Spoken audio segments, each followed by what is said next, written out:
Hello জনগণ, আজকে যাবো সকাল সকাল কাজে, তাই সকাল সকাল ফ্রেশ হয়ে নিলাম।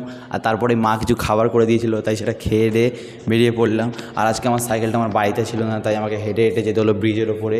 তারপরে সেখানে বাসের জন্য কিছুক্ষণ দাঁড়িয়েছিলাম, আর তারপরে বাস চলে এলো আর আমি বাসে উঠে পড়লাম। আর বাসের ভেতরটা পুরো ফাঁকা ছিল, কিন্তু আমি পেছনে এসে বসেছিলাম। আর বাইরের দৃশ্যটা দেখতে দেখতে আমি চলে গেলাম আমাদের অফিসে। হ্যাঁ, ওটাই আমাদের অফিস।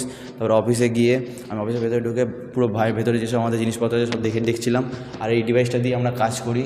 আর তারপরে আমরা অফিসের ভিতরে অনেকক্ষণ কাজ টাজ করার পরে আমি বাড়িতে যাবো এখন কাজবাজ করে, তাই বাড়ির জন্য বেরিয়ে পড়লাম। আর আমার সাইকেলটা ছিল এখানে বলেছিলাম, তাই আমি আমার সাইকেল নিয়ে চলে এলাম বাড়িতে। আর বাড়িতে এসে মা করেছিল আজকে চিকেন আর ফ্রাইড রাইস, তাই খেয়ে দিয়ে সন্ধ্যেবেলায় একটু বেরিয়েছিলাম ছোটকার সাথে। আর গেছিলাম আজকে আমরা ফুলের প্রদর্শনী দেখতে। তারপরে কিছুক্ষণ ফুল টুল দেখলাম, ফুলগুলো ভালো লাগছিলো। তারপর ফুল টুল দেখার পরে একটু কাকার গান টান শুনে দিলাম। কাকার গান টান শুনে নেওয়ার পরে বাইরে এসে আমরা পাঁপড় খাচ্ছিলাম।